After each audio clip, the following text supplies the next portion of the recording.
Regardez, j'aime autant les banques d'essais et les tests de torture que le prochain gars. Mais mettez tout cela de côté car dans cette vidéo, je vais partager 25 impressions 3D fonctionnelles, pratiques et utiles qui non seulement mettront votre imprimante 3D à l'épreuve, mais vous mettront chacun au défi d'apprendre une nouvelle compétence importante que chaque passionné d'impression 3D doit apprendre. Au lieu de gaspiller des kilos de filaments sur des déchets inutiles, j'ai choisi une série d'impressions qui vous testent, vous et votre imprimante, sur chacune des différentes compétences impliquées dans l'impression 3D. De l'adhérence au lit et de la rétraction, aux paramètres avancés de Slicer et aux matériaux flexibles. Tout en vous laissant avec une pièce pratique que vous pouvez réellement utiliser une fois que vous avez terminé. C'est un véritable triathlon de l'impression 3D. Pouvez-vous tous les imprimer? Le ferez-vous?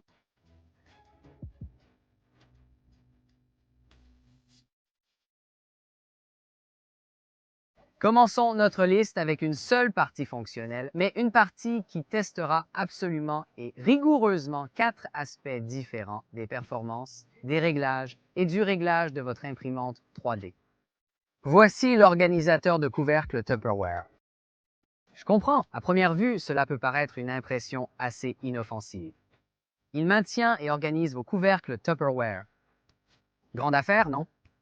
Mais regardez à nouveau, vous voyez, à cause des veines qui ressortent, cette impression sert en fait de test de torture phénoménal de la rétraction du filament. Presque comme ces tests de rétraction que les gens adorent imprimer, mais sous une forme plus pratique. Si votre imprimante a des problèmes de filage, cette pièce les mettra certainement en évidence. Et parce que chaque couche est si rapide lorsque vous arrivez aux ailettes, cela révélera également tous les problèmes de refroidissement que vous pourriez avoir. De plus, parce que les ailettes ressortent de si haut sur le modèle plus grand, c'est aussi un test phénoménal de la tension de la courroie et de la rigidité de votre imprimante 3D, sans parler de vous aider à identifier si vous avez un vacillement en Z causé par une vis plombée tordue. Si tout cela vous semble du grec, ne vous inquiétez pas.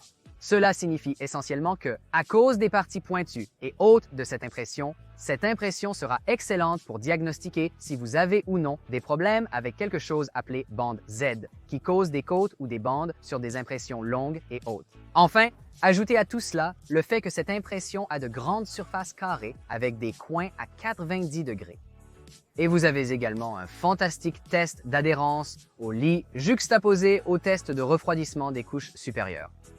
Si vos coins se courbent ou se déforment, vous avez soit une mauvaise adhérence au lit, soit vous devez réduire le refroidissement de la pièce pendant les couches précédentes ou les deux. 4 aspects différents de la performance et des connaissances de l'imprimante 3D testés en une seule partie super fonctionnelle. Plutôt cool, non? N'oubliez pas de liker la vidéo si vous êtes d'accord? Le prochain va tester 3 compétences différentes qui déroutent souvent même les plus fervents amateurs d'impression de la saison 3. Êtes-vous prêts? Je parle de ces étiquettes personnalisées pour verres à boire. Pourquoi sont-ils utiles? Eh bien, depuis que j'ai imprimé ces étiquettes pour chaque membre de ma famille, plus quelques-unes pour les invités, j'ai réduit le nombre de fois où je dois faire fonctionner le lave-vaisselle dans notre maison d'environ 40%. D'accord, mais qu'est-ce qui est difficile avec eux? Oh, 12 enfants de l'été! Tout d'abord, pour vraiment rendre ces objets cool et personnalisés, vous devrez vous attaquer à OpenSCAD, un logiciel qui vous permet de personnaliser les fichiers d'impression 3D sans faire de modélisation. Maintenant, si cela vous semble un peu déroutant, ne vous inquiétez pas car j'ai en fait une vidéo qui sort à ce sujet la semaine prochaine. Alors, appliquez généreusement de la colle sur le bouton d'abonnement pour vous assurer de ne pas manquer cette vidéo. En plus de la modélisation OpenSCAD, cette impression 3D vous oblige à manipuler des filaments flexibles pour empêcher le modèle de se casser en deux lorsque vous appuyez pour l'adapter à vos lunettes. De plus, pour adapter précisément le modèle aux différentes lunettes de votre maison, vous devrez tester vos compétences de mesure de précision avec un pied à coulisse. Vous n'en avez pas? Pour une liste complète des outils nécessaires à l'amélioration de votre flux de travail d'impression 3D, consultez ma vidéo via le lien ci-dessous. Enfin, parce que ce modèle est divisé en deux et imprimé avec du filament TPU notoirement filandreux, il sert de test de rétraction sérieusement difficile, ainsi que d'un cours accéléré sur l'importance de sécher votre filament hygroscopique. Comme vous pouvez le voir ici, mon TPU n'était pas aussi sec que je le pensais, ce qui m'a obligé à déshydrater et à réimprimer ces modèles. Sans aucun doute, ce sont quelques-unes de mes impressions 3D préférées et je les utilise pour Honnêtement tout, des boîtes à pilules, Q-Food Safe Army dans les commentaires ci-dessous, aux boîtes pour bouchons d'oreilles, pour stocker des bibelots, et plus encore. Mais au-delà d'être une impression extrêmement utile, ces contenants servent également de fantastiques tests pour votre imprimante 3D. Tout d'abord, parce qu'ils se vissent ensemble, ils testent la précision dimensionnelle de votre imprimante, en particulier si vous extrudez trop ou pas assez. De plus, ce petit molletage sur le côté nécessite que votre imprimante rétracte constamment le filament et dépose de petits points de filament encore et encore, ce qui teste vos paramètres de rétraction et risque de provoquer un bouchage de la buse si ceux-ci ne sont pas bien réglés. Enfin, parce que les parois sont si minces et sous contrainte lorsque vous vissez et dévissez le contenant, c'est une excellente façon de tester votre adhérence des couches et vos températures d'impression. J'adore ces organiseurs de câbles principalement parce que je déteste vraiment les câbles qui pendent partout. Bien que cela puisse sembler être une impression simple et stupide, ce n'est pas le cas. Tout d'abord, vous devrez utiliser des filaments flexibles si vous voulez qu'ils fonctionnent de manière fluide et propre.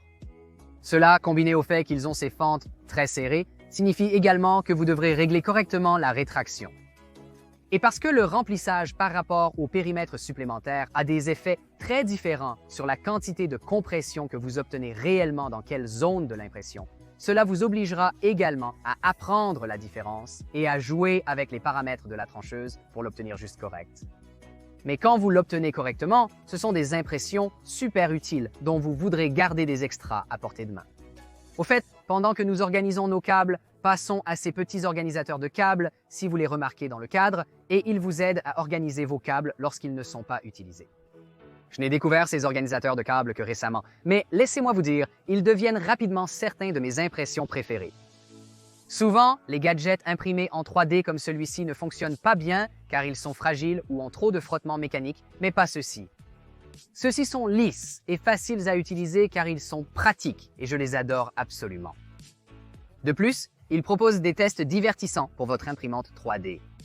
En premier lieu, les faibles tolérances du couvercle et des languettes à encliquetage éprouvent la justesse dimensionnelle de votre imprimante et extrudeuse. Encore une fois, les parois minces du corps, qui seront sous pression lorsque le câble est inséré, adhérence des couches. Les épines fendues et la fente du câble testent la rétraction. Vous devrez changer les dimensions et les mettre à l'échelle de façon non proportionnelle pour différents câbles ou tiroirs, une excellente introduction à la personnalisation des impressions dans votre trancheur. Vous remarquerez probablement maintenant que la plupart de ces impressions jusqu'à présent sont assez basiques, mais l'impression 3D n'a pas besoin de l'être. En fait, avec quelque chose d'aussi simple qu'un PCB personnalisé et un peu de câblage, vous pourriez créer littéralement tout ce que vous voulez, d'un chien robot imprimé en 3D qui ressemble et fonctionne comme le robot Boston Dynamics à 50 000 $, à une console de jeu portable rétro complète, voire même une imprimante 3D de résine microportable. Revenons à la vidéo. Puisque nous parlons de la combinaison technologie et impression 3D, discutons de ce support de tablette que j'ai ici. J'espère que vous êtes prêts pour un défi, c'est évidemment très fonctionnel. Je l'utilise en fait pour pouvoir voir mon moniteur juste ici, mais je tiens à souligner que l'impression correcte est un véritable casse-tête. Et laissez-moi vous expliquer pourquoi. D'abord, parce qu'il utilise ses écrous imprimés en 3D et des vis avec des tolérances extrêmement serrées afin de maximiser la tension. Il ne s'adaptera tout simplement pas correctement si vos dimensions sont décalées. J'ai, par exemple, essayé de l'imprimer sur mon Voron 2.4 avant de terminer une calibration d'extrudeuse approfondie et une avance de pression, et les pièces ne s'adaptaient tout simplement pas. Vous verrez que j'ai effectivement dû les coller ensemble pour pouvoir tenir l'iPad afin de pouvoir filmer ici, et les petites dépressions de friction étaient loin d'être assez précises pour s'accrocher l'une à l'autre et fournir un cliquetis réglable. Donc, comme vous pouvez le voir, j'ai littéralement dû coller cette chose ensemble avec de la colle 3D pour la fixer suffisamment afin que je puisse juste l'utiliser jusqu'à ce que j'ai le temps d'en imprimer une autre. De plus, l'objet subit une tension considérable due au poids supporté. Les petites nageoires à clipser en dessous risquent de se casser si la résistance de l'impression n'est pas bien réglée ou si les trous sont trop serrés à cause de problèmes d'extrusion. Enfin, cette grande base avec une surface minimale touchant réellement le lit est un excellent moyen, non seulement de tester l'adhérence du lit, mais aussi la qualité de la première couche. En somme, vous pouvez clairement voir que j'ai imprimé ceci sur une imprimante qui n'était pas encore totalement calibrée, et c'est à cause de cette pièce, en fait, pas à cause des tas de bancs ou d'autres pièces fonctionnelle que j'ai faite, que j'ai réalisé à quel point mon extrusion était déréglée et j'ai pu diagnostiquer et corriger le problème. Maintenant, je ne sais pas pour vous, mais je fais beaucoup de perçage à la maison et quand je fais un sacré bordel. Heureusement, j'ai trouvé ce collecteur de poussière de perceuse qui remplit parfaitement sa fonction, comme son nom l'indique. Maintenant, vous pourriez penser que c'est une impression simple et franchement, vous auriez raison. Cela ne l'empêche pas de défier votre imprimante 3D. C'était l'une de mes premières impressions sur le Bambu Lab X1 Carbon. C'est grâce à cette impression que j'ai réalisé à quel point l'adhérence de la plaque de refroidissement au plateau peut être capricieuse. Maintenant, c'est parce que c'est une impression relativement haute, avec une grande surface plate et carrée qui se recourbera si elle est refroidie trop rapidement. Cependant, le bas de cette impression n'a pas été optimisé pour l'impression 3D comme il aurait pu l'être. Au lieu d'utiliser des bords chanfreinés à 45 degrés, il opte pour des bords arrondis. Les bords arrondis sur la plaque de construction sont des surplombs difficiles pour votre imprimante 3D, nécessitant un refroidissement important pour être réussi. Cependant, avec ce refroidissement précoce excessif, tout risque de se déformer à la surface de l'impression. C'est une impression difficile même pour les meilleures imprimantes, qui révélera tous les problèmes d'adhérence au lit insoupçonnés. Voici un autre que j'adore tout simplement. J'ai imprimé un bon nombre de porte-balais et autres, et je suis généralement vraiment déçu parce qu'ils perdent souvent leur forme après quelques mois sous tension, mais pas celui-ci. Il maintient fermement votre balai ou autre appareil de nettoyage avec un clic satisfaisant lorsque vous l'insérez. C'est notre premier appareil de la liste à imprimer sur place en une seule pièce, et c'est vraiment cool, mais cela signifie aussi que vous devez avoir des choses comme la précision dimensionnelle absolument réglée. Et comme il va supporter du poids, avec deux vis qui peuvent facilement séparer les couches si elles ne sont pas correctement fusionnées, il teste aussi l'adhérence et la résistance des couches. Comme vous l'avez sûrement constaté, j'adore les plantes et le jardinage, bien que je n'y excelle pas vraiment. Dans tous les cas, ces étiquettes de jardin sont géniales car malgré le fait qu'elles soient des impressions relativement simples, elles testent quelque chose de différent et développent quelques compétences très amusantes. D'abord parce qu'elles vont être utilisées à l'extérieur au soleil, elles devraient idéalement être imprimées en acrylonitrile styrène acrylate ou au moins en PETG, ce qui leur vaut un badge de filaments avancés. En raison des formes uniques et pointues qui entrent en contact avec la surface d'impression, elles testent également l'adhérence du lit d'impression à ses limites. Et pour rendre le texte clair et lisible, vous allez non seulement devoir régler votre rétraction, mais vous devrez également jouer avec des paramètres de découpe plus avancés, comme changer la couleur en cours d'impression, puis vous devrez apprendre à exécuter ces purges, déchargements et chargements pour faciliter les changements de couleur sur votre imprimante, ce qui varie d'une imprimante à l'autre. Pendant que nous sommes sur le sujet des paramètres de découpe plus avancés, parlons d'un que tous les passionnés d'impression 3D doivent absolument connaître, et c'est le mode vase. Avec ce magnifique pot et vase à écailles de dragon que j'ai ici, au cas où vous ne le sauriez pas, le mode vase est lorsque votre imprimante fait une ligne spirale continue autour de l'ensemble de l'impression au lieu de l'imprimer couche par couche. C'est une façon de produire rapidement de grandes impressions, mais cela nécessite de maîtriser un tas de compétences différentes. Tout d'abord, vous devrez apprendre à utiliser le mode vase en spirale et ajuster tous les autres paramètres, tels que le remplissage pour correspondre dans votre trancheur, puis pour un succès maximum, vous devrez apprendre à changer la buse de votre imprimante pour une plus grande, idéalement un 0.8 ou 1.0 mm.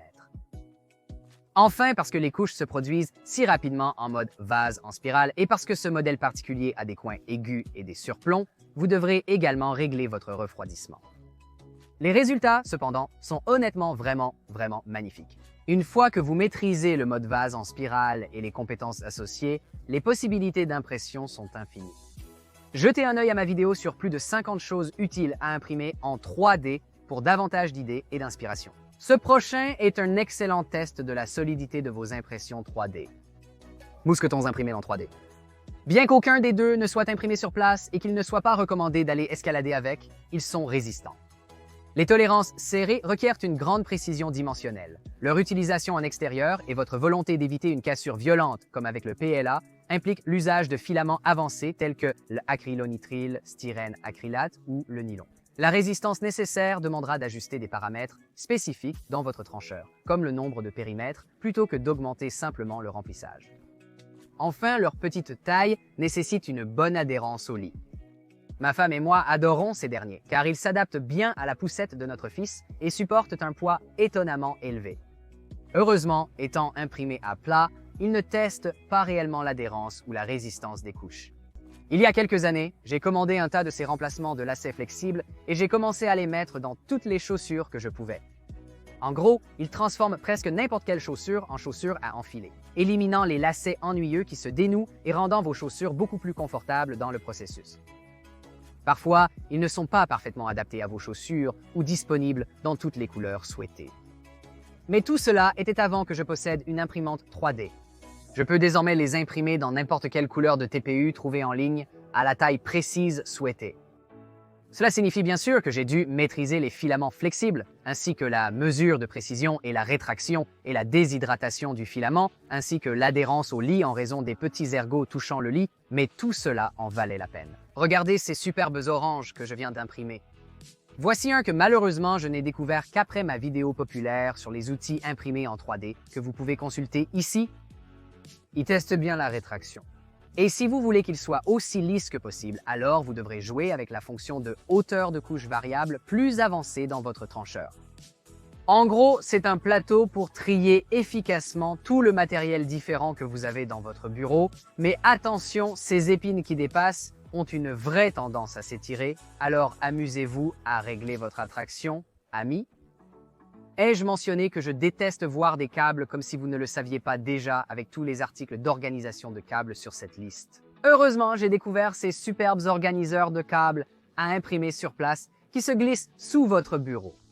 Maintenant, comme toutes les pièces à imprimer sur place, elles nécessitent une grande précision dimensionnelle. Mais en raison de la surface minuscule sur le lit d'impression, vous devrez activer les bords ou augmenter votre adhérence au lit. De plus, étant donné que le loquet doit avoir une certaine flexibilité pour pouvoir s'enclencher et se détacher à plusieurs reprises, vous voudrez l'imprimer en PETG, ce qui lui vaut le badge des matériaux avancés, bien que de justesse. Et vous voudrez déshydrater ce filament, ce qui signifie qu'il obtiendra également le badge de filament asséché. Voici un qui m'a surpris par sa difficulté d'impression, considérant que je l'ai imprimé sur ma Prusa MK3S Plus avec des profils par défaut, bien que, je l'admets, je l'ai imprimé en filament de bois, qui est vraiment incohérent avec les extrusions. C'est un porte-gobelet qui maintient votre tasse en dessous du niveau du bureau, prévenant ainsi tout type de désastre. Ce qui est difficile, c'est qu'il présente des tolérances très délicates, surtout sur la vis qui file et la piste réelle pour le serre-joint ici. Si vous avez même le moindre problème de tolérance ou de surextrusion ou de step mal calibré, ce modèle vous le fera savoir. Voilà donc ma liste de 15 ou 25, ou je ne sais honnêtement plus combien, impressions 3D fonctionnelles qui vous mettront au défi, vous et votre imprimante 3D, d'améliorer vos compétences. Dites-nous dans les commentaires lesquels vous imprimerez. N'oubliez pas de liker la vidéo et de vous abonner à la chaîne. Nous essayons d'atteindre 100 000 abonnés d'ici le 30 août 2023 et nous avons vraiment besoin de votre aide. Enfin, permettez-moi de prendre un moment pour remercier mes supporters Patreon qui rendent possible mon retour chaque semaine pour réaliser ces vidéos d'impression 3D pour vous tous.